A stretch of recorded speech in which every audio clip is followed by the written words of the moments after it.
date ngayon ay August 19. Oh, eto na. Pagkatapos ng malalaking halo, eto ang naging kapalit. Napadpad naman mga basura, mga kahoy. Yan, grabe.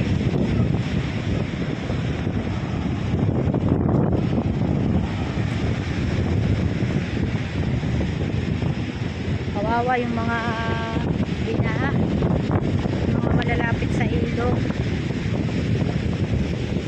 Kahit hindi malapit sa ilog, yung sadyang wala nang puntahan ng tubig. Yan. Oh. Yan, bumao na sa buhangin itong ano. Yan na oh. Grabe. Daming basura. Pagkatapos naman nito, yung pagka nag-uminit-init na, yan, ito naman ang lilinisin. Dito sa tapat namin dito, sa tapat ng kami binabantayan na ano, kami ang mabuti-uti dito aming sisilabin.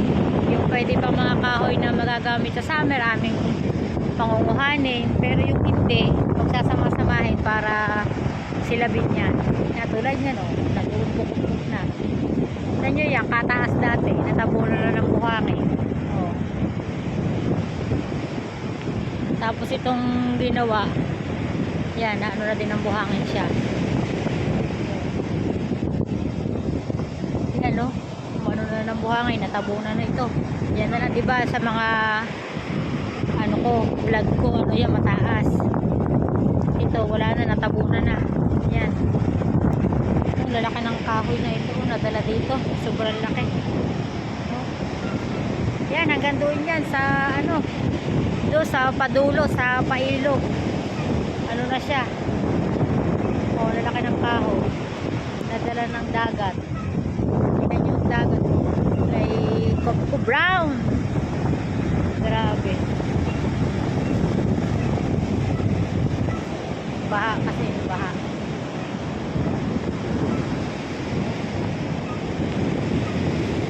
Grabe yung pinsala ng ano, pagka may ganitong bagyuhan. Ito ang nangyayari dito sa amin sa mga taga-tabing dagat. Sadyang ang basura na nanggagaling sa mga bundok, yan dito, napadpad ng dagat sa mga baybayi. Napakaraming linisin. Ingat-ingat po tayong lahat at maraming salamat Lord, at kami ay sama-sama pa rin po, at sana yung sa mga binahaan ay ligtas po, at sana po ay humupa na ang habagat, ang ulan, para matigil na po yung paglaki po ng tubig, pagbaha. Yan, buong Pilipinas na ho ata ano na, baha na, wala nang takbuhan ng tubig. Samantalang yung mga nagpaleta lang sa flood control, ang sasarap ng buhay ngayon, kampante sa mga bahay, kaka naka-aircon pa, kahit taglamig, kahit tagulan. Samantalang dito, samantalang yung iba, doon nga sa Pampanga, nakita ko yung balita, bubong na lang ang kita. Tsaka sa Manila, tsaka sa ibang probinsya. Yan, dito rin sa amin, sa bayan ng Lian, katabi ng Nasugbu, kawawa din. Oh. Lagi po tayong mag-iingat at maging responsable palagi. Yun na lamang ang maiaambag natin ngayon, maging responsable sa basura. Kasi kahit gustuin man nating magtanim, wala na tayong pagtataniman. Mga bundok dito, wala na, kinakalbo na rin, kinukwari na rin. Tapos mga dating mga palayan, tubigan, wala na, ngayon subdivision na. Kaya yung tubig, wala na siyang takbuhan kundi sa mga baryo. Kasi wala na siyang pupuntahan eh. O, kaya ang mga nangyayari, yung isang taon, yung bagyong Christine, buong nasod po, baha.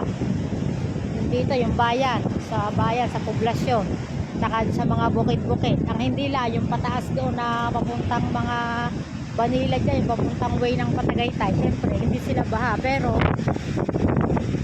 yung dito sa mga bara-barangay dito sa poblasyon, ay sadyang lubog.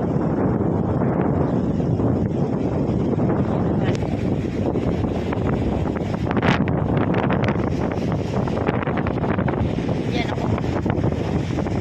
Nano ang ating camera, nabasa. Siya. At nalakas na ang ulan. Tayo ipapasok na. Nalabo na yung ating camera. Oh. Basta mag-iingat po tayong lahat at maging responsable, at sa ganitong pagkakataon kailangan din natin ang tulungan at huwag natin kalimutan yung ating pananampalataya sa Diyos ay huwag mawawala. Yan. Kung tayo may magagawa tulad nito, may magagawa naman ang bawat isa para sa paglilinis sa darating na umarong ulan, hindi tulong-tulong. Yan. Lalakas na ang ulan. Daming pinsala. Thank you po. Si nanay, tiyatsaga siya, nangunguha ng kahoy maliliit, tapos yan uhugasan niya sigurado, tapos pag uminti bibilad niya yan. Parang mukha siya na magamit na panggatong. Sa mahal ba naman ng sa mahal ng gasol ng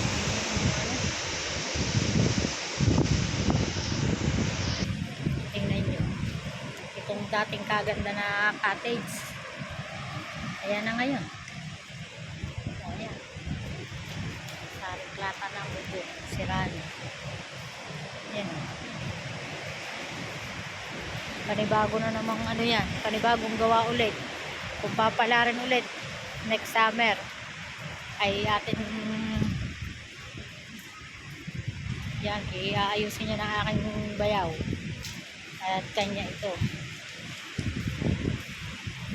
dating maganda. Ayan na, miserable na, mukha ng ghost town. Ayan o, yan, lumubog na rin yung paa ng kuko. O, si Bitag Tulpo, Bitag Tulpo. Ayan, nakasumpa na yun. Lumago na ang mga damo. Samantalang nung summer wala yan lahat. Ito yan, naabot na ng sa summer na lang uli. So ayan, at hanggang dito na lang ang ating vlog. Maraming salamat at sana po ay magliligtas tayong lahat sa habagat na ito, sa mga bagyo at sa darating pang mga sakuna o bagyo. Sana ay lagi tayong ligtas at sana ay lagi tayong gabayan ng ating Panginoon. Maraming salamat po.